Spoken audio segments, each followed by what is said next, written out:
He's being full Charles. He's full-blown Charles. To the point where he'll dye his head. Not just dye his head, but dye it so jet black that it is literally the color of the middle of empty space. Dear Shandy. Welcome back to another Dear Shandy Golden Bachelorette recap, listeners. Hello, Andy. Hello. Look where we are. We're back. We're back. Back from the Emerald Isle. Yes, yes. How are we feeling about that? Not great. Not amazing. No, but we have business to attend to. Do we have any housekeeping aside from the fact that we're back home? I don't think we do. No. I don't think we do. Ruby's adjusting. Actually, Ruby is a little... You know, we've realized that Ruby reflects how we feel about things. Yeah. So coming back to the city, there were sirens everywhere. And it was just... We love the city at times, but we were not thrilled to come back from Ireland. No, we had a lot of jet lag too. Yeah. Ireland is so beautiful. Yeah. So peaceful and lovely. Yes. It's just easy living. Yeah. Yeah. I'm sure Irish people might disagree with you. About the driver to the airport. Was ripping on Ireland. All you need is a cab driver to just tell you the facts. He was like, oh, Ireland sucks. Yeah. Okay, so we have a cold open, and this is Charles L. admiring the set. Yes. And we have to talk quickly about Charles L. Because when we saw a preview for this Men Tell All and we saw his hair, we then had a bet, Andy. We didn't share this actually on the podcast. We had a bet somewhere, well, while we were driving, I think, through Kerry in Ireland. And you bet, $10. That's correct. That Jesse would reference Charles L's hair at some point during Men Tell All. That's correct. And I said, no way, Jesse would never do that. He's too polite. And you're like, no, I know the kind of person Jesse is. Yeah. Well, we'll get there. Oh, yeah, we will. Okay, so Jesse does his opening speech, and Andy, you said he has an amazing fake laugh. Amazing, right? I feel like you deeply respect Jesse Palmer. I do. What is it about Jesse Palmer? Like, okay, this is the moment. Do you prefer Jesse Palmer to Chris Harrison? Well, that's a big question. It's like asking, do I prefer pizza to ice cream? I mean, it's like they're both really good. Yeah. But sometimes you're more in the mood for another one, and one has more strengths than the other. Okay, so which one is pizza and which one's ice cream? I'm going to have to say that Chris Harrison is ice cream. Okay, Yeah. Jesse Palmer's pizza. Yeah. Ooh. Yeah, pizza. That's a compliment to Jesse Palmer Huge because you compliment. love pizza. All I'm saying is that Jesse Palmer is a consummate professional. He does his job come rain, snow, or shine, sickness and health. Yeah. I mean, this guy is always on when the material is so unbelievably uninteresting. Yeah. When something so corny is happening, when something so not funny is happening. Yeah. When something so uninteresting is happening. Yeah. He's there. He's in it. Like he's engaged. Covering, like you could see in his eyes that he's there. I think that's like the he's difference. covering a war. Yeah. Like he's a war correspondent. Yes. He's like that guy on NBC, the one who's always over like in the trenches. Yeah. I forget his name. Yeah, me too. But he's incredible. I mean, I don't know how he does it. I don't know how he's still alive. Yeah, same. But I know what you mean. Like Jesse Palmer, it's like in his eyes. Like he's engaged. And if he's faking it, he's a tremendous actor. Well, he's faking it. You know, sometimes you know, like when an actor is faking it, you know they're faking it, but you can't believe it. Yeah. Like I believe. You don't mind. Yeah. Like I know they're faking it, but I believe it. I'm with it. Yeah. It's working on me. Yeah, totally. Okay. Meanwhile, Chris Harrison, sometimes I would feel like I could feel him phoning it in somewhat. Do you know what I mean? Like there's that air of like that twitch of the smile, sort of like on Seinfeld. That's how what he I'm was talking acting about. like he was kind of like grinning a bit. That's what I'm talking about. He wasn't lost in the character. I feel like that's Chris Harrison. Meanwhile, Jesse Palmer is just a better actor. I think so. Yeah. Okay. Yeah. Wow. Plus he's Canadian. Yeah. Okay, so at this Men Tell All, there is CK, Bob, Greg, Christopher, Kim, Michael, Dan, Jack, Jordan, Gary, Keith, Jonathan, Pascal, Mark, and Charles L. And we get a humorous, lighthearted recap of the season. I mean, a lot of this episode was recapping heartfelt moments from the season. The sweetest part, I thought, was, when they focused on the friendships and how they call each other brothers. Turns out Greg is now taking care of his sleep apnea. Yeah. That's nice. That's great. That's a very serious problem. Totally. It's very often undiagnosed. Yeah. It's all funny. It's like, oh, keep the wife up all night. Ha, ha, ha. Yeah, yeah. But it's actually slowly killing you. And you've actually been looking into it. Yeah. Although it turns out you don't really have sleep apnea. Well, I went for the sleep study and they said you have like, it's very mild. It's not enough to get treatment. Yeah. So I don't, my sleep apnea lucky is not, me. yeah, my sleep apnea doesn't want it enough. Now they talk about the kickball date, and Kim says in passing that he separated his shoulder.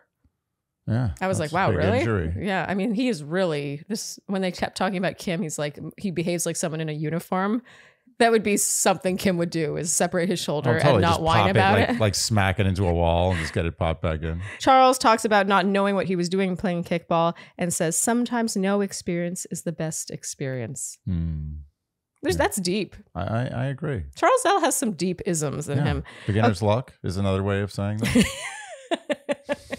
And Michael pipes up now, not to talk about his garden, but rather to reveal here that just before coming on the show, he was diagnosed with cancer and he caught it early. He's going to be fine, but he's so grateful for the experience. It came at just the right time for him.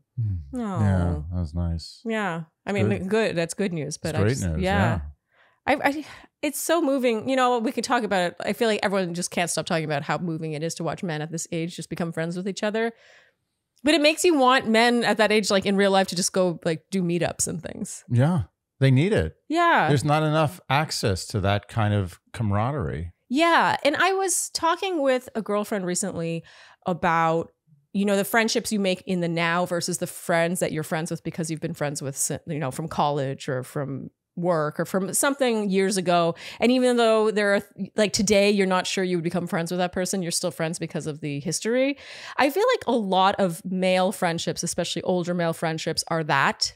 You're friends because you played football together at one point. I totally agree. Yeah. And I think, you know, what's interesting is when you're a kid, you have one set of friends one year and the next year it's like you have a whole new set of friends. You don't remember the names of the people. Recycling friends. Totally. Which is actually in some ways the right way to do it. Totally. Because when you're a kid, you're changing so rapidly. You know, you're one year you're this and the next year you're that and then you're something else. And you should have new friends to suit whatever you are. Yeah. But as we get older, we grow. Some of us, most of us, hopefully, we grow and we become slightly different people over time. Yet we expect these friends that we've decided, okay, these are my lifelong friends. That's it. It's done. Contract. We're in till the end. You expect them to just go in the same path as you, and oftentimes they don't. And if you were a kid, you'd be like, oh, I'm not hanging out with you anymore. I'm going to hang out with this people. And you'd both agree, yeah, this is not working out. Let's go hang out with other people. But now you're an adult. You're like, oh, this is it. We're friends for life. What, we're not going to be friends anymore? Well, we get that question a lot. You know, anyone who tunes into our other content, like our Q&As, we get a lot of friendship questions. And I just think so many of us settle for friendships just because we've been friends for a really long time. And I'm not suggesting you should throw them away, but I do think that there is so much to be found in sourcing new friends that really fit who you are today. Well, the unfortunate thing is I think it's very difficult to source new friends when you're a middle-aged man or older. And I also think there's some taboo to it as well. Like the combination of letting go longtime friends because you're just not really growing in the same way together. And also going and finding a new friend and being like, we're going to be friends, right? You and me, you know, it's weird. It has a stigma to it. Yeah. You feel kind of ashamed a little bit, I think. Yeah. Most it's people. like, well, I'm unpopular. I need friends. Yeah. Like by I the need way, to find new friends because I don't have enough friends. I'm unpopular. That's right. Really, because you assume when you meet new people at like, 50, 60, they're going to be like, we're good. We both have our own friends. We don't need to be friends. But you're like, no, I need a friend. Okay. So we get some behind the scenes shots now. We see some extra Jack and Charles L commentary as they move through the mansion for the first time. As sweet as this was, it culminates with Jack sitting in the jacuzzi tub with in his suit, and he's got a glass of champagne. This is where I was getting concerned. Yeah. I mean, the cold open of Charles L calling the place gorgeous, I was like, okay, is that all they really had? And then when I saw this, like they spent a couple minutes dedicated to them just commenting. And clearly they had chosen the best stuff for the actual episode, not for Men Tell All. So that's when I was like, oh, this is going to be maybe a little sleepy. Well, the thing about the Men Tell All, the men's tell all or the men tell alls? Men tell alls. not the men's. The tell-alls. Wait, do they have to? Are you talking about men tell-alls or just tell-alls? All the men tell-alls. Men tell-all. All the men tell-alls. Oh, so not women tell-alls? Or women tell-alls. Wait, so all the tell-alls. All the tell-alls. Okay. Yeah. The thing about the tell-alls is they're based on drama or romance with the lead. Yes. And I hate to say it, but there was only really one guy having romance with a lead, maybe two, and they weren't there. Yeah. And it's true. And I don't even want to get started on the drama. I mean, we all know there was no drama, which is good. It's nice. Yeah. There's something to say about no drama, but the tell-all is either drama or romance. And if we don't have either of those, it's just a bromance, right? Yes. Which is nice. But we knew coming into this tell-all that the only real thing that would be discussed here is bromance. Yes. And that's all we got. And there's only so much you can discuss bromance. Well, then it becomes weird. It gets a little weird after a while. I don't want to say it got weird. It's just, it got to me, it didn't get weird, it got repetitive. Right. Where it was still a beautiful thing. And, I appreciate that they had a few more hot seats than usual and they made them shorter. Like, I really think they were strategizing. They're like, how do we fill a full episode slot with this? There was nothing to unpack. And how many moments are you going to unpack? No one was like, "Ooh, I can't wait to hear them talk about this thing." No, there was no thing. No. So it was just like a bunch of guys talking, which was totally nice. I could have taken 20 minutes of that, totally been happy. But I felt like the whole episode had the same feeling I have when I'm like bowling in a group, and I or someone else hits down like 5 pins. Yeah, and you turn around and it's like, what do you do?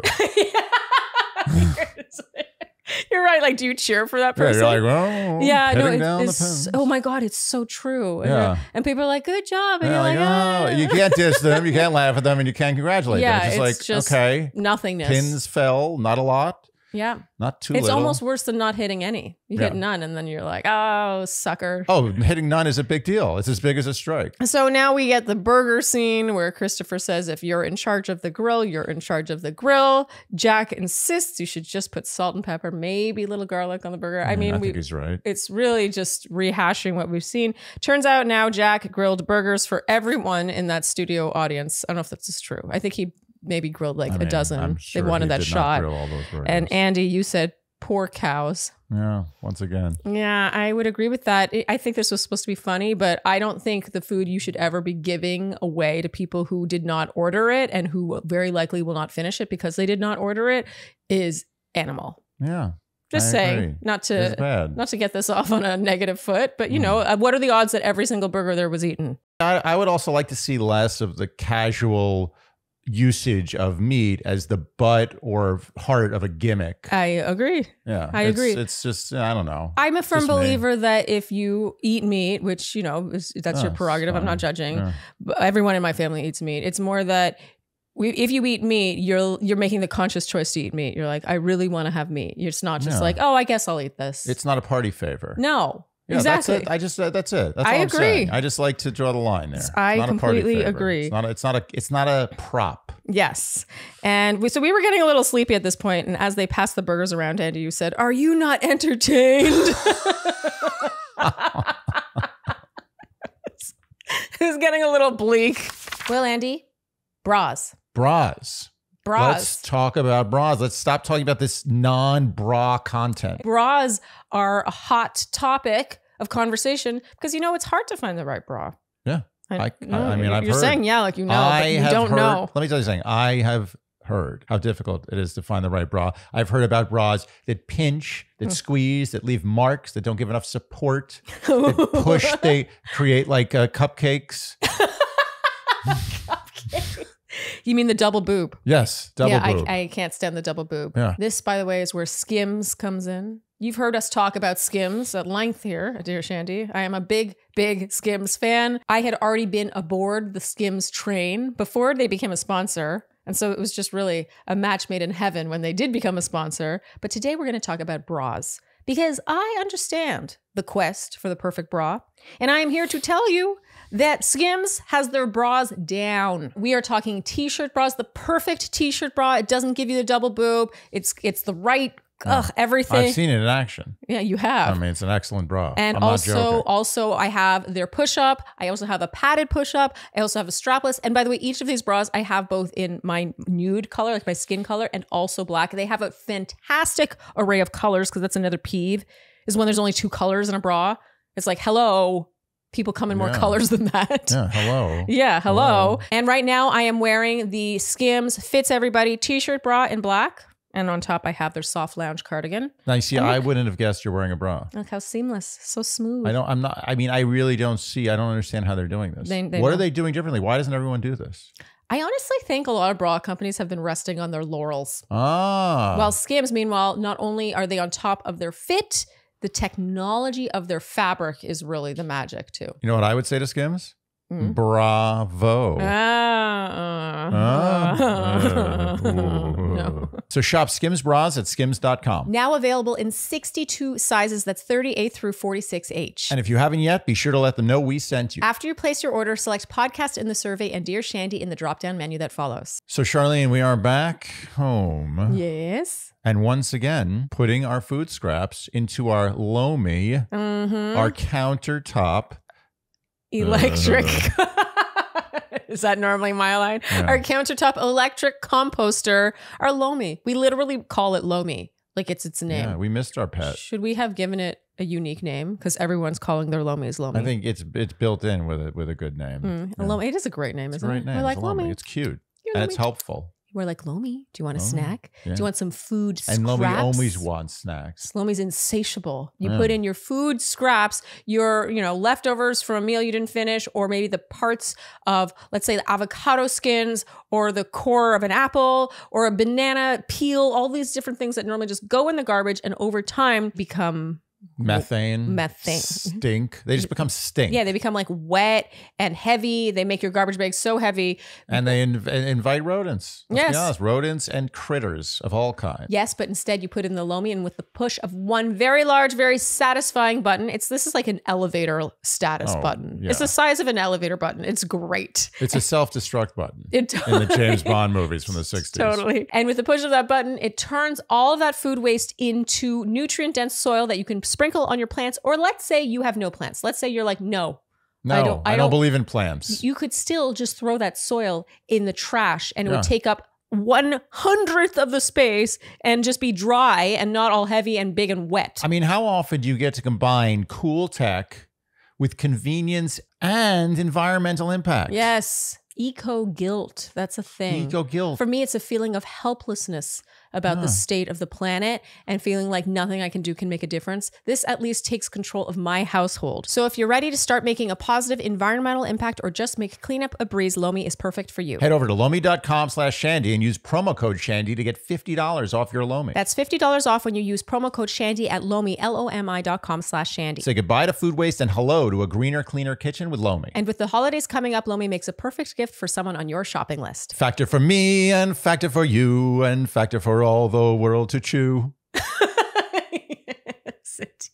Factor is for all the world to chew, and it is no coincidence that Factor happened to arrive at this apartment the same day we arrived back from Ireland. Ooh, so desperate were we for Factor. And let me tell you, I'm so happy it's in the fridge right now, because after this recording, we will promptly warm up our fresh, never frozen, chef-prepared, dietitian-approved meals that we ordered. And we have some vegan ones in there. We have some pescatarian ones. Yes. We basically can choose, excuse me, we can choose for any dietary needs. Yeah, you can do protein plus, you can do calorie conscious. It's like bespoke, right? And you keep it in the fridge. It's never frozen, so it never has that like sad texture to it. Yeah. In fact, it has that restaurant taste that we always talk about. Yeah. And it is a game changer. It is so life enhancing to not have to cook on a day where maybe you're busy. Maybe you don't have supplies. Like we didn't have groceries yet in the apartment. If you want easy, cost effective, and good tasting and healthy, this is as good as you can get, short of having a personal chef. And that really is not cost effective. This is the closest it comes to a personal chef, in my opinion. Yeah. But you can't, having a chef, no, it's I know. ridiculous. I know. It's like 1,000 times more expensive. Yeah, that's the dream. And other people in the building, I've noticed, are ordering Factor. Yeah. And I do not think they listen to They do Shandy. not. Yeah. They do not listen out of spite, but they do order Factor. And there are 35 different delicious meals every week and 60 different add-ons. So things like smoothies, keto cookies, pressed juices, they have you covered. So go to factormeals.com/Shandy50 and use code Shandy50 to get 50% off your first box and 20% off your next month. Again, that's code Shandy50 at factormeals.com/Shandy50 to get 50% off your first box and 20% off your next month while subscription is active. Okay, so now Jonathan is in the hot seat. During the recap of his journey, Andy, you said, it must be really liberating having no hair. Yeah. And I've been talking about this recently, actually, because one of the opera singers in my production in Wexford is a bald man. Yeah. And he looks really good bald. Yeah. And they gave him a wig. They gave him hair on the show. Look less Which, by the good. way, I don't know why they do this. Maybe it's something about the way the light hits on a stage. But every single production I'm in with anyone who's bald, they always give this person hair. And I don't know, it just doesn't look good most of the time. And in his case, he looked better with no hair. And I think Jonathan looks fantastic with no hair. Totally. I also think it's a little insulting to bald people who are in the arts to be like, yeah, we don't do bald people.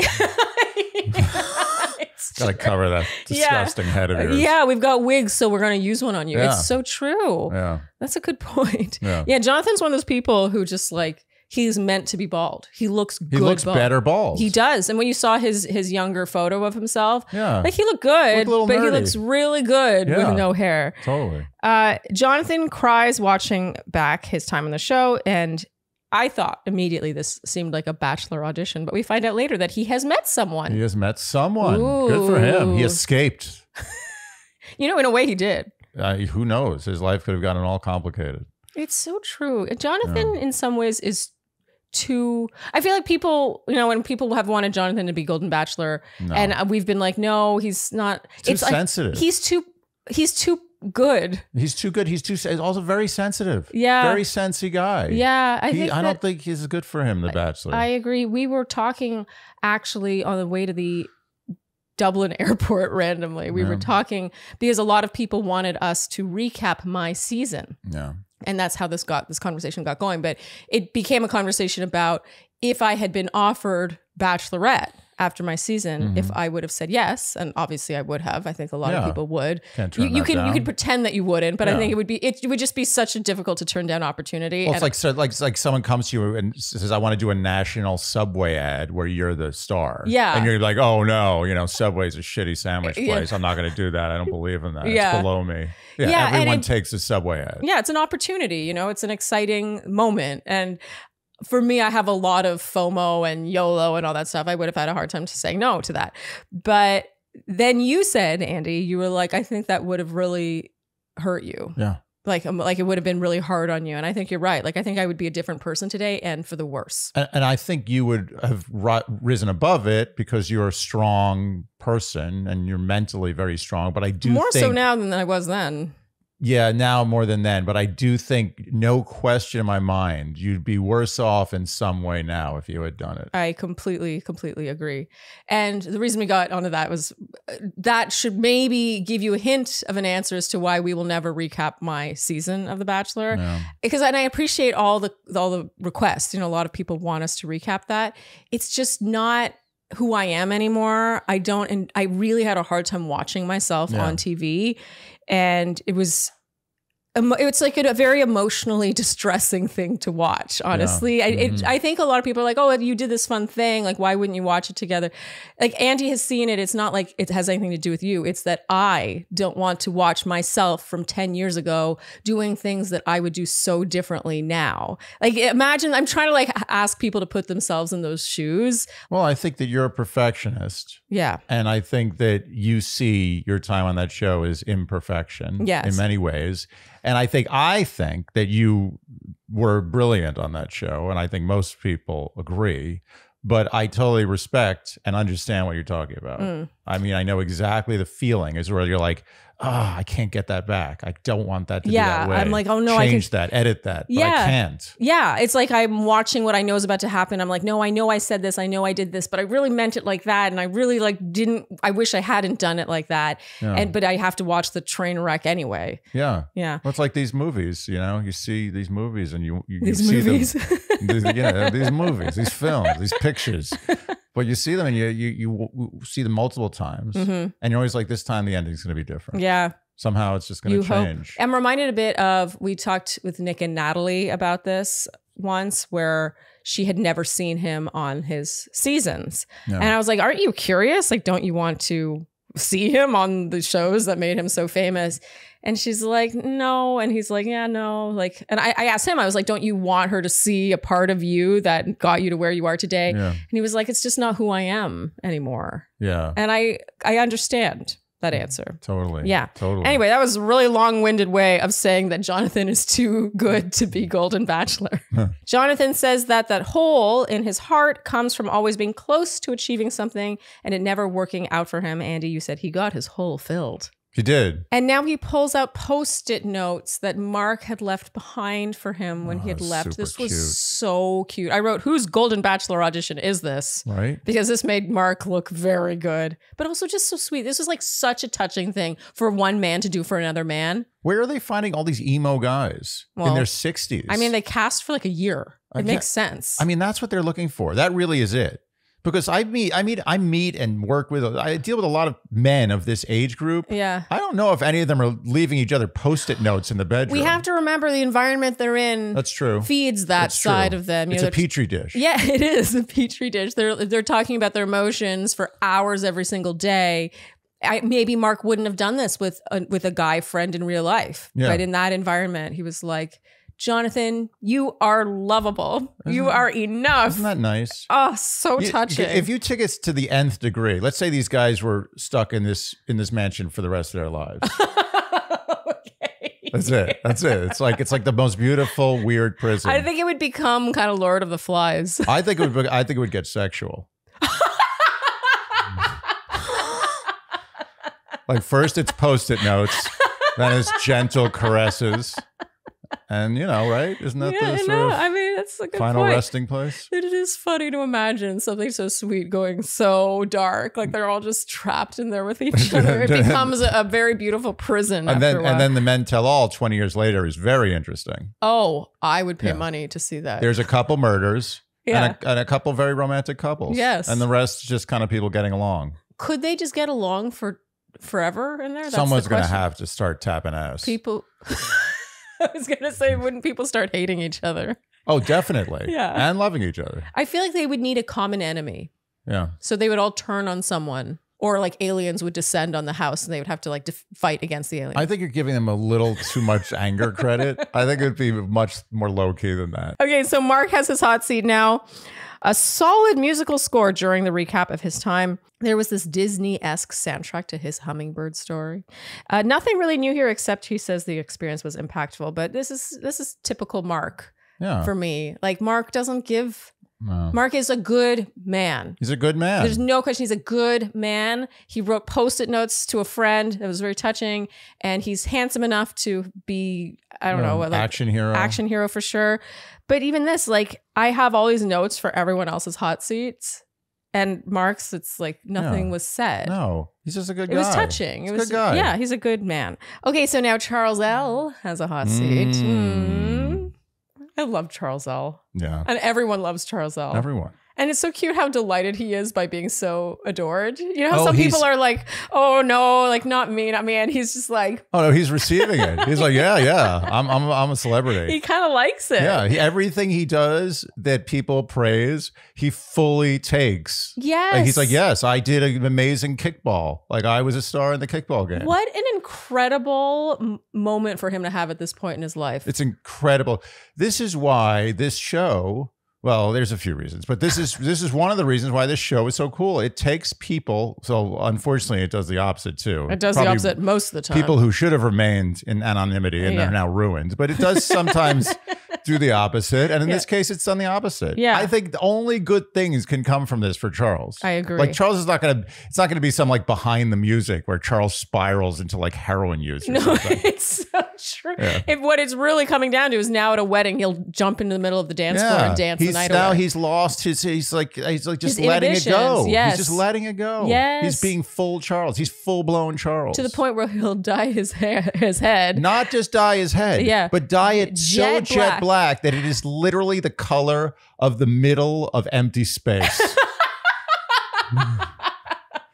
If you put Charles L's head in the middle of the super void between galaxies, you still wouldn't see his head. So even the fact that he did this to me is so Charles L. It's amazing. It's hilarious. He went full die. Didn't half step. No. He said, I'm going to do this and I'm going to do it the whole way. Yeah. I'm not stopping at 10, 20, 30, 40. I'm going to 110. Yeah, he went for the like 01 jet black that very few people can pull off. Yeah, the guy at the store is like, you sure no one's ever done this before? They've never gone this. He's like, no, I want that. Well, so speaking of which, he sits down in the hot seat and Jesse gestures his head and says, oh, there's something going on here. Andy.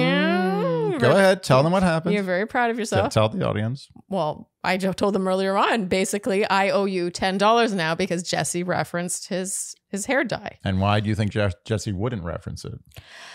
I just thought Jesse would be too polite. I thought it would be this elephant in the room that no one referenced. Yes, but Jesse, part of his talent is referencing embarrassing elephants in the room and making them less embarrassing. Yeah. Because if he didn't reference it, how weird would that have been? Yeah. No one's talking about how suddenly Charles L. has jet black hair. No, you're right. And if anything, it makes me trust Jesse more. Yes, he's a good host. A good host talks about that. Yeah. Because everyone wants someone to say something about it. Yeah, No one's like, oh, don't say anything about Charles's hair. We don't want to hear about that. Yeah. Everyone wants Jesse to say something. Yeah. And he did it. And he did it well. He did it in a way that made Charles feel even better than he would have if he didn't say it. It's true. And Charles, I think, knew it was coming and his answer was perfect. He was like, oh, I've just been eating well. It's the food I've been eating. Yeah. That's good. Yeah, he's been eating good food. He's been eating charcoal. Easy. So I owe you 10, although technically I owe you 5 because of a previous bet that I won. Well, I'm going to be honest. This is true for this round, but I think I've been thinking about this. I think I'm down a lot of money to you in all the bets. In all our bets, made. yeah. So we make a lot of $1 to $10 bets over random stuff that has nothing to do with anything. We've made like hundreds, probably. Yeah. I think I'm down about, I would guess like $50 to $75. No, not that much. Oh, okay, not that thanks. much. Sweet. Anyway, this was a big win for you. A real victory. This was huge. So we see some unseen footage now of Charles L. around the mansion. He seems to have been teaching the men. Was this Tai Chi or it seemed like a more combative martial arts maybe karate thing. Or kung fu. Him strutting out to the pool in a towel and a big hat to the tune of the men cheering. Yeah. Oh my gosh. That's good Just watching him come out of his shell is so cute. The theme of his time on the show is, quote, "It's time for me to seek happiness."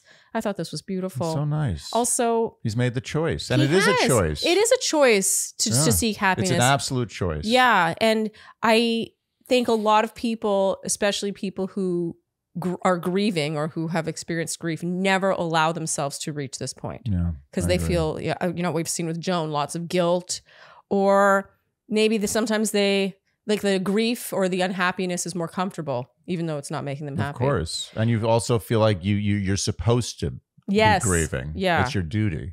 Charles talks about applying for the show, or how his daughter had applied in beforehand. He had doubted himself. And he says, I mean, I was never on TV before. What? I love how, you know what I love about Charles L? He reminds me a little bit of, like, he's universally adorable and funny and all the things. Like, you don't need to, it's not a joke that needs getting. No. Do you know what I mean? Something I remember bonding with my Chinese grandmother about when I was little, and I never learned Mandarin. I mean, I went to Chinese school, but I really didn't learn much. And so we weren't able to communicate that well, but one thing we could connect on was Mr. Bean. Because there was no language. Universal. Yeah. And I think music is another thing you can bond with people who you can't communicate with. And I know Charles L is speaking English, but the thing that makes Charles L so funny isn't really about the language. It's what he's saying and how he says it. Yeah. And the fact that the entire audience started laughing at this and we were laughing, it was just like so perfectly captured. And it's like he's always not getting it like 10%. Yeah. It's enough to create this funny dynamic. Yeah. And it's not, people aren't like making fun of his culture. They're not, it's him not getting it could even be him kind of getting it, but knowing that this gets a laugh. Like, he's not afraid to make fun of himself. Right. Yeah. And it's just, anyway, Charles L. Do we think there's a chance Charles L could be Golden Bachelor? There is definitely a chance. Like, a significant chance. There's a significant chance, and it would be, I would watch the shit out of that season. Yeah, I mean, the only reason I haven't been talking about it is because I didn't think it was a possibility. And you know who would definitely take the role of Bachelor? Is Charles L. Yes, more than anybody. Yeah. On that show. Yeah. He's not taking that. Yeah. Oh wait, or do we think that's like a bad thing? Now you're making me think maybe Charles L. Like I don't want him to get.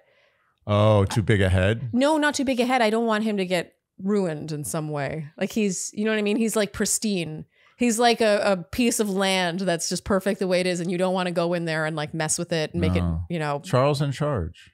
Charles. Wait, so you think he should do it? No, he's okay. He'll handle it. You think so? I think Charles will handle it well. Yeah, I don't know. I wonder how he would handle with like negative. Because eventually people would start hating him for some reason. That always happens with every lead. I don't know if people are going to hate Charles L. I think he may be impervious to hate. Oh, I hope so.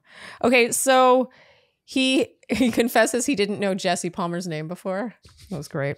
And he calls the friendships he made on the show a treasure. And he says his body is lighter. And when asked if he's ready to date again, he says he was nervous about the reception from his family and relatives, but they've been so warm and accepting. And now, you know, so now he feels maybe ready. And now a woman who is definitely not a plant jumps up to say that Charles should be the next Golden Bachelor, ... But if not, her mom is single. Okay. So does that mean he's Golden Bachelor, or was that a tease? I don't know. I feel like they wanted to gauge. Like this felt like a planting. This felt like a planting of a seed. It was a marketing study. Yeah.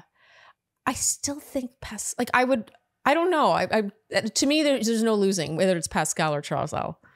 Yeah. I think it's definitely one of the two. Who else could it be? Guy? It's not. We already discussed this. I don't think Guy's eligible anymore. Yeah. I also just don't think Guy is like a personality enough. I don't think he's going to be that good.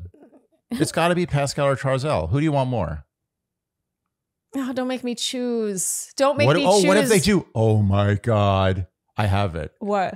They do that thing with Rachel and they do a double Golden Bachelor? The double Golden Bachelor with Pascal and Charles L. Oh my God. That would be pretty cool. I love how they're both not native English speakers. Yes. Makes it more interesting. It does. Okay, so Pascal, now we see some behind the scenes footage of him. Oh, Gabby Windy. Show off my Bachelor knowledge. Somewhere in there. Gabby Windy. Okay, so Pascal, we see him giving the men a meditation session with sheet masks, and he's like banging pots together. Yeah, it was funny. Yeah, this to me was an example of how Pascal is game. He's game. He's game. Yeah. I think that you could tell that production loves them both equally. They're probably having a hard time choosing.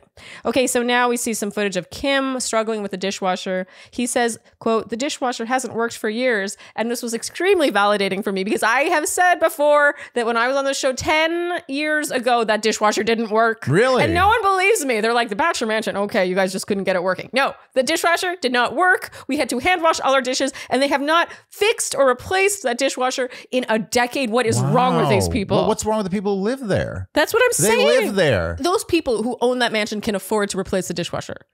Yeah, I'm like offended by this. That's insane. It's sick. It's worse than not having a dishwasher at all. To have one that looks like you can use it and then you can't. That's the one thing you should have that works in a house. Yes, agreed. That and an oven. Now there's a segment dedicated to the Mansion Men and the song, The Mansion Men. And it was so cute when they showed this, how Kim was able to laugh at himself. And I actually thought it was kind too, you know. I can see a world in which they zero in on Kim and they're like, oh, so, you know, you asked all the men to sing this song and how did it make you feel? Serious. Yeah, make it serious and make it like embarrassing for him. But instead they just showed it and let him just laugh. He was especially able to laugh when he compared it to Beethoven having written his Fifth Symphony. How it's all the members of the orchestra who perform it. And now the Gay Men's Chorus of Los Angeles arrives to sing. I mean, for me... No harmonies. What a missed opportunity. I was appalled at the lack of harmony. They phoned this in. Yeah. I mean, they really should have. They harmonized the last note. But to me, a chorus, they have all these different voice types. Where was the harmony? There should have been at least 2 different parts. They didn't put the work in. No. I'm disappointed. They phoned this in. They phoned in. They said, oh, yeah, we'll do this. Let's look at the music. Oh, yeah, you guys can. Yeah, well, we're good. No rehearsal. No thought. No ingenuity. No, they just took his melody and his lyrics, and it was just a big bunch of men singing it. And I'm sure they sang it nicely, but we needed harmony. That's what would have made this really special. Come on. But I mean, maybe some dancing too. Yes, they could have gone way further with this. This should have been choreographed with a chorus camera line, from above. Yeah, chorus a full line, blown chorus kicking, line. Yes, harmonies. Yes, I agree. This could have been a big hit. Pascal now has the hot seat. The gist here is Pascal is ready to bring his walls down now. I mean, this felt pretty. Didn't this feel bachelory to you? Felt very bachelory. He says, seeing the other guys cry, he realizes for himself it's okay to cry. There's a cute moment here where his son stands in the audience to thank him for his vulnerability. It makes him feel like he can be vulnerable himself. And you can tell Pascal is so moved by this. I mean, you can tell he's a great dad. Yeah. He loves his kids. And his kids love him. Yeah, like when he looks at his kids. He cries. There's something that comes over him that you're like, oh, that's the real Well, him. you know what it is? He's looking at what he didn't have. Like he gave them all the things he didn't have. Oh, that's and it must make beautiful. him feel so good. Yeah. He righted the wrongs. I don't know if it was wrongs that maybe it was just he was born in a bad situation. But well, it sounds like there was some wrongs. I mean, he even managed in his hot seat to talk about how he didn't have really love as a child from his parents. Yeah. He doesn't seem to have much good to say about his childhood, honestly. No, and I think that from what I understand about parenting, this can be very healing to pay forward what you did not receive. Pascal has the aura of someone who has really made it in the most genuine sense of the word, both financially and emotionally and spiritually. Like he has basically taken a lemon and made a limonade. Très bien. Jenny Kane for quality that's insane. Jenny Kane quality is insane. I'm in fact wearing my newest Jenny Kane cardigan. It's the cropped one. I have the full length in 3 colors now, but I really had been eyeing the cropped one, and I have been wanting brown in my life. Yeah, brown. Yeah. Brown is not shown enough on the body. Oh, brown. Is there a better color? It's got a bad name because of, some other things.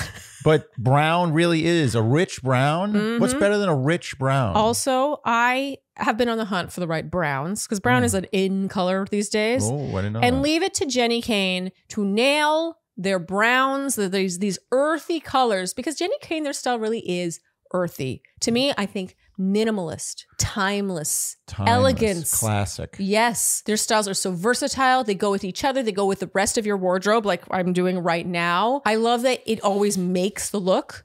Like right now, this look would look totally different with a different top, but this cardigan makes it like it gives it an aesthetic. To me, that's what Jenny Kane is all about. I mean, how far back can you go with that sweater before people start looking at you like, oh, was this woman from the future?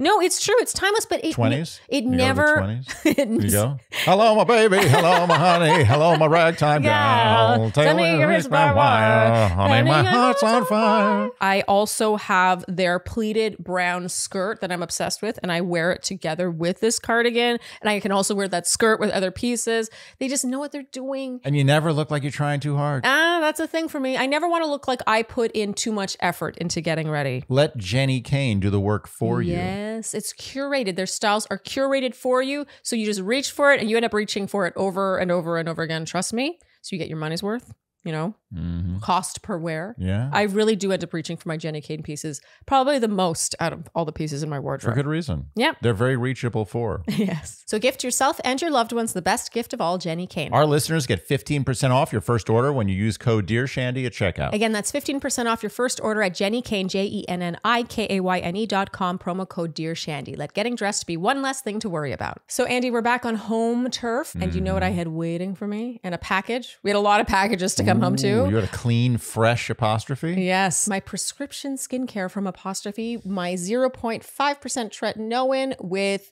4% niacinamide.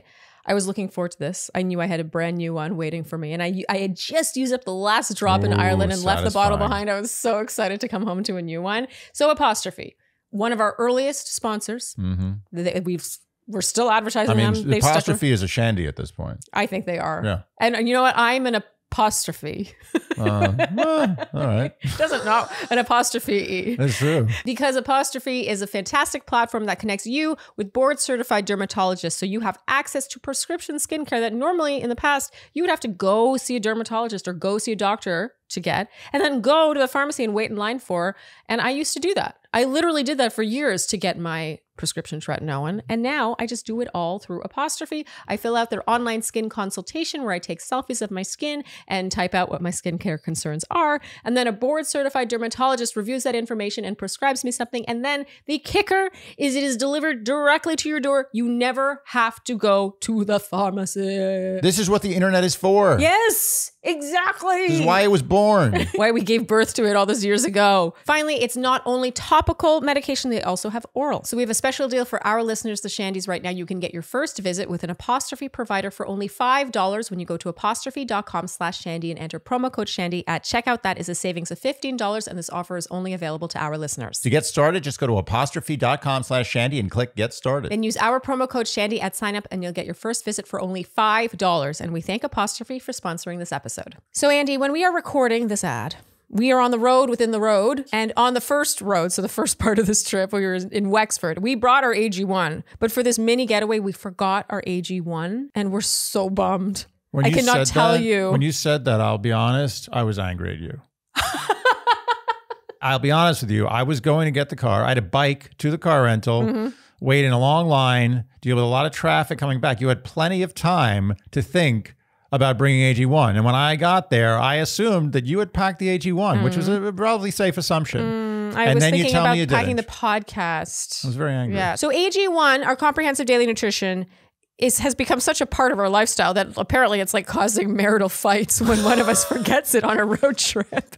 It has all of your vitamins, minerals, whole food sourced ingredients, pre and probiotics, everything in one glass. You just take the scoopful, you put it in a glass of water, give it a shake or a stir or whatever you like to do.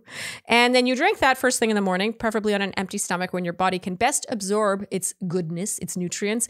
And we are diehards now. And it sure beats taking all these different vitamins, minerals every single morning. Instead, you just have one thing to think about.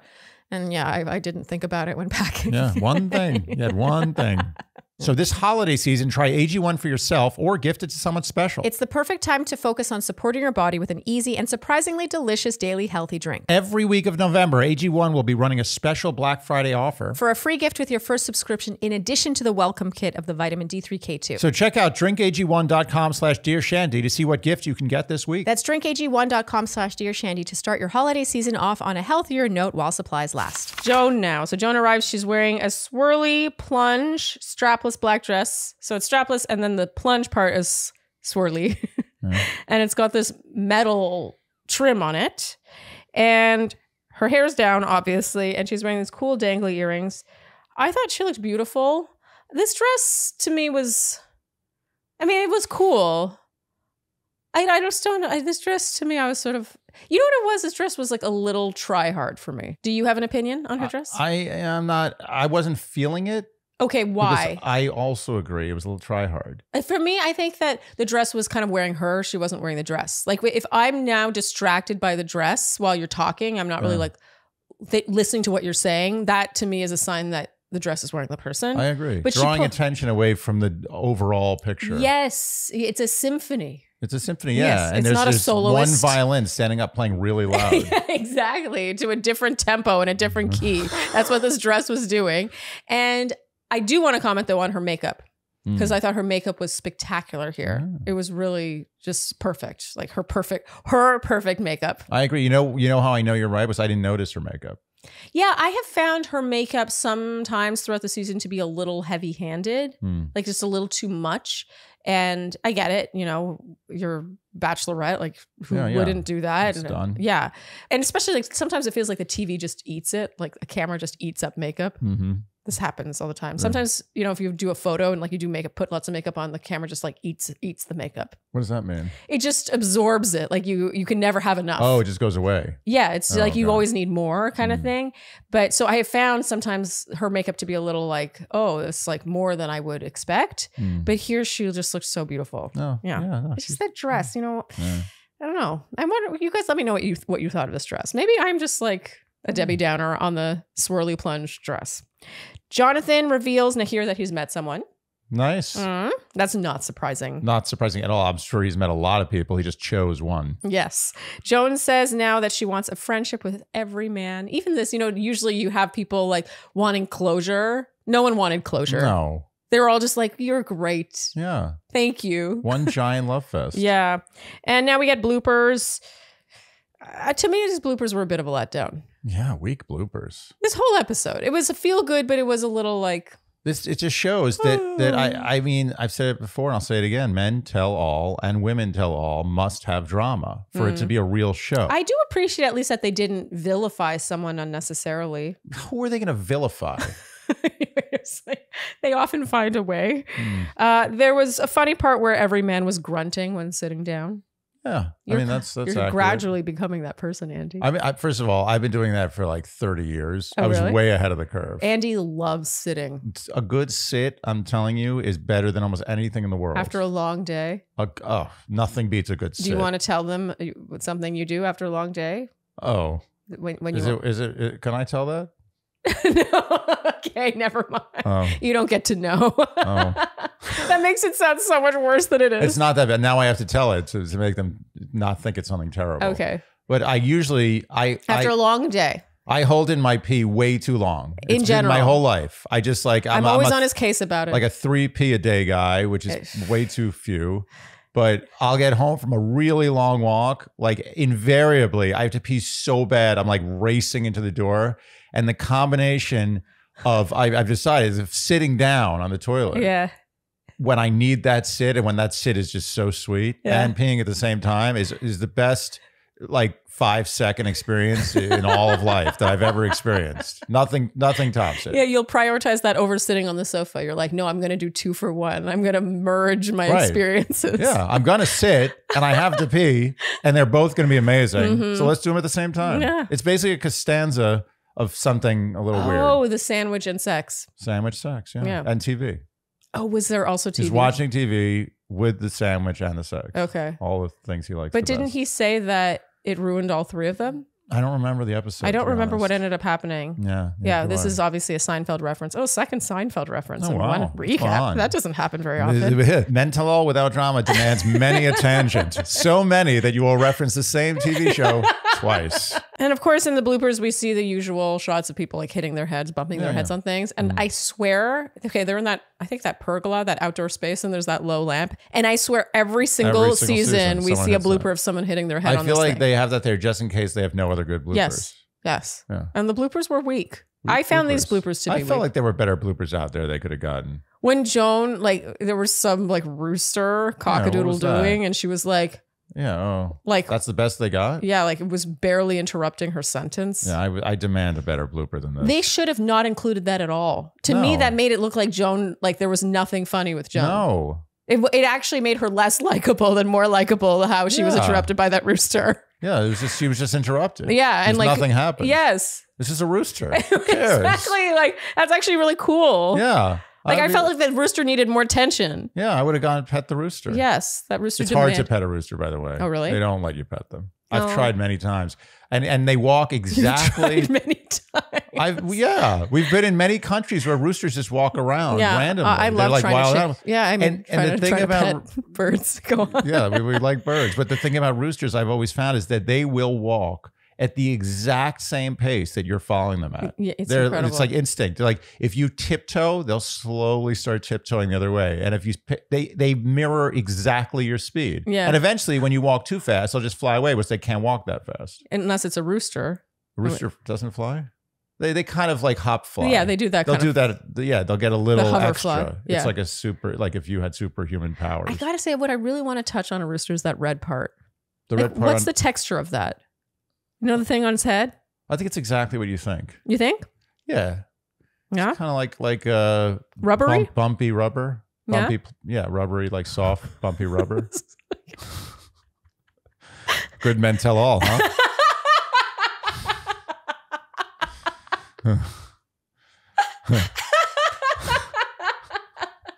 I will say these recaps have been an exercise for us in like just being able to talk about anything. Yeah, it's pushing my limits of tangent. I'm all tapped out. I've ran out. Oh my God. Okay, so now we have a preview for the rest of the season. They are in Bora Bora.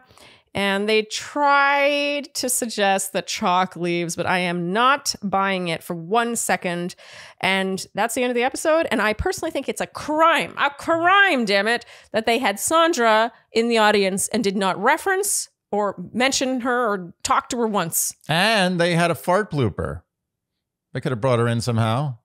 There was a fart blooper? Well, when Pascal said, "Do you fart?" Oh, yeah. Yeah, and there was some farting. Anyway, I'm saying... I mean, none of them compared to Sandra's fart blooper. No, Sandra's has the greatest fart blooper there was no possibly comparison. in the history of television. What is that? Wait, oh my God. How is it that the bloopers from Golden Bachelor, so involving all women, was so much funnier and more interesting than the bloopers of all men of the same age category? What's that say? What does that say? I'm serious. I'm serious. Like, it was hilarious. It's great. It was the best with all the bloopers women I think I've ever seen. When they were talking about the guacamole. Yeah, everything was so funny. But for this, the one thing they had was Jonathan saying it came out hot. I was like, oh, that's a little gross. God. Yeah, no one wants to hear that. Yeah, but the women, I mean, Sandra. Sandra. Why bring her to the audience and What's then ignore the point? her? Just give her a free seat? She's a star. Okay, so Andy, that brings us to the end of the episode. So no announcing of a bachelor. Yeah. Which means one of two things. There's no plans for a Golden Bachelor after this and they're done with it. Mm-hmm. Or they're skipping a year. Like, that's it. They're not doing one this year. They're just going to take a break. You think because of how poorly it performed? Yeah, also Bachelor in Paradise is coming back. They may not have the space. I don't know how much real estate ABC is affording the Bachelor franchise these days. I mean, they might be cutting down a little bit. No, I think that even though the numbers have been hurting, this is still a pretty big one for ABC. Big, yeah. They just really have to stick to Monday nights. But remember, it's a lot of production. Like, it's not like just the because the numbers are decent on a relative basis. Yeah. It still costs a lot of money to make the show. So it's not like, you can't have like an infomercial. Yeah. That gets the same number of views. Yeah, but we've seen previews. We've seen them say, do you want to date the next Golden Bachelor? There's going to be a Golden Bachelor. Yeah, but they were saying that for like 5 years before they had an actual Golden Bachelor. So they're going to start casting for 5 years again. And I do genuinely think when they started that, it was kind of a joke. Like, it started as a little bit of a joke and then it became serious. Well, do you have an A game winner, Andy? For the Men Tell All? Yeah. There's no such thing. I don't do A game for Men Tell All. Or you could give it to a certain host. Jesse, yeah. You're right. Yeah. Jesse always gets the A game. Yeah. Jesse comes prepared. Even when I could tell he's sick. Yes. And even when he doesn't want to be there at all. He makes you know he doesn't want to be there while making it seem like he totally wants to be there. And you are accepting of both sides. Out of all the people from this franchise that you could meet and become friends with, would you say Jesse is at the top of the list? All the people, we're including contestants, powers that be, people you've... Aside from people that I've already met and become friends with? Those no, don't you count. include them. No, that doesn't count. Oh, because you've already become friends with them? They're already, I have them already. It's mine. They're mine. Okay. All right. That's a good question. I mean, it's very, you're putting me on the spot. There's a lot of people to think about. Yeah. Jesse's up there. I want to see how this guy ticks. You want to know who the real Jesse? I want to know the real Jesse. Yeah, behind closed doors. I have a feeling he's super Canadian. I think what I think the real Jesse is exactly what the real Jesse is. Yeah. Which is good. No, I'm totally. into the real Jesse. I completely agree. I would like to see a curmudgeonly Jesse, though. Yeah. That would be pretty cool. Yeah, he's woken up on the wrong side of the bed. Yeah. He's just gotten bad news. Or maybe he's always curmudgeonly. Like, I see him anywhere off the set. He's just like, this sucks. I hate this stupid thing. No, he's not. No, he would never be so, that. He's so positive. That's the other thing about Jesse is I feel like he's worked to get where he is. Absolutely. Like, I'm not dissing Chris Harrison, but Chris Harrison, you could argue, just kind of got lucky. He was in the right place at the right time. Super lucky. Yeah. Super lucky. Yeah. Jesse worked from the ground up. He played some football. Yes. Was not going to go places with football, although obviously he went further than 99% of people, but still not far enough if you want to make a living. Oh, he didn't make a living playing football? He played professional Canadian football. He wasn't like a really... Are you serious? I thought Jesse Palmer was like a really big football player. No? I don't think so. I think Jesse Palmer was like a good, very low level professional football player. Low level. But like everyone's good in the NFL. Was he in the NFL or the CFL? I don't know. I think he was in the Canadian Football League. Okay. Anyway, he was a great football player, but not great enough to make a very good living as a professional football player. And then he becomes the Bachelor. And then he becomes the Bachelor. And then he becomes an ESPN analyst. Yes, because of his time on The Bachelor. And then he starts hosting random like baking shows and shit. Yeah. And now he's hosting about this guy. He put his nose to the grindstone. Yeah. We are impressed. Yeah, wow. We really synced that. You'd think we were trying to get him on the show. Yeah. I mean, I guess. Could we try? Yeah, dear Shandy. Okay, so he's your A-game winner. And, Word Watch. Okay, because we have an exciting prize. Yeah, okay, so what is the word for the finale of the Golden Bachelorette, Andy? Following tradition, Mm-hmm. I'm going to go with finger. So do we think a ring will end up on one?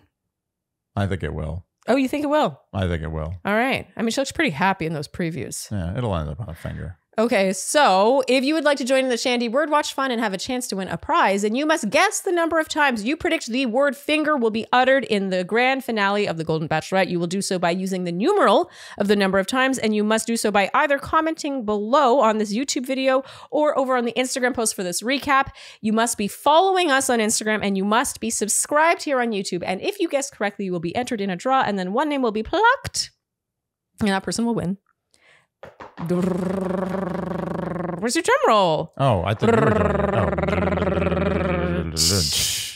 $200 to spend at our place, which is Fantastic Cookware. Fantastic Cookware. Yes, they're actually a new sponsor of ours. Yeah. Although we haven't actually, I don't think we've had an ad out for them yet, but we have their stuff and we're amazing. Obsessed. Not only is their cookware amazing, but it's cute. And you guys know how much I like cute stuff. and it was very convenient because we were thinking of getting our place before we even knew our place was a potential sponsor. Yes. And then they just came along and it was just like, we were very happy. I had been eyeing it and like touching it at Nordstrom. Yeah. You've been touching the pants? I literally, yeah. No, seriously. Have they given you consent? So $200 to spend. Maybe your kitchen needs a little glow up. Maybe you need some new pieces. This is a great prize. Okay, finally, Andy, our predictions for the finale. Do we have to do it? No, okay. We don't. We think Chuck is winning. I think they keep teasing that something's going to happen. He's going to have some sort of change of heart. Man. Certainly something's going to happen. Some sort of disagreement or... Something has to happen because they have the footage of her seeming upset. Remember I talked about how she was wearing that black tank top and I think that was a pickup. Yep. I think that tank top footage was from this episode, from the finale. So I think something happens, but I just think it's Chalk. It's Chalk. And I don't know if that's necessarily a bad thing. People love to hate Chalk, I've noticed. No. And I definitely have my misgivings, slight misgivings. I was kind of surprised last week when I was like, oh, I don't know. Chalk kind of rubbed me slightly wrong in how he said this. It bugged me that he said that she was the best thing that ever happened to him. Yeah. But I don't think he's like necessarily a bad guy. He's probably not a bad guy. I think he's just maybe a little dramatic and he's definitely swept up in it. Yeah. And this show brings out sometimes the less desirable parts of people's personalities. Yeah. Totally. I think that maybe he's coming off maybe a little possessive and a little, I don't know, all in more than he would be in real life. But I don't know. I think that it's going to be them and I hope that it works. What's the over-under in months? I mean, you have already said 3. It's a little aggressive. You think 3 months is aggressively pessimistic? I think I'm gonna up it to 4 months. Ooh. Yeah. I'm going to say 6. Okay. I'm the gentle one here. So is this another $10? Okay. All right. Making it interesting. Can't wait. Okay, that is a wrap for this recap, Andy. Oh, Danny boy. The pipes are calling from glen to glen. And down the mountainside.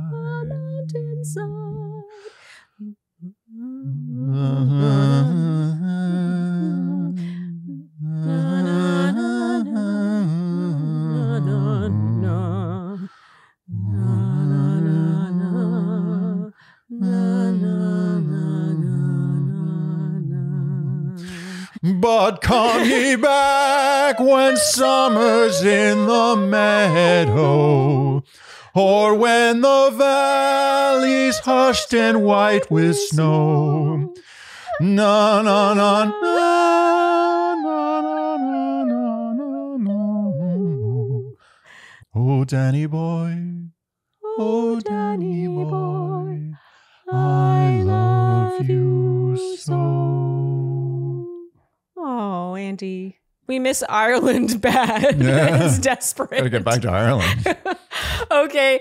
Thank you so much for tuning in to this recap. How do I wrap this typically? Oh, thank you so much for tuning in.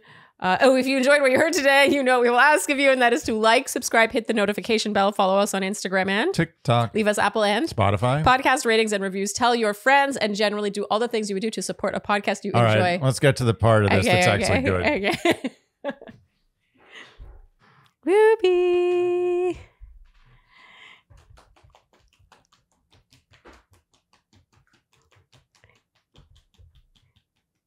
Ruby.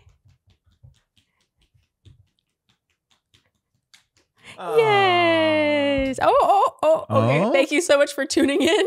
Let her go. Let her go. And we'll see you next time on Dear Shandy. Bye-bye.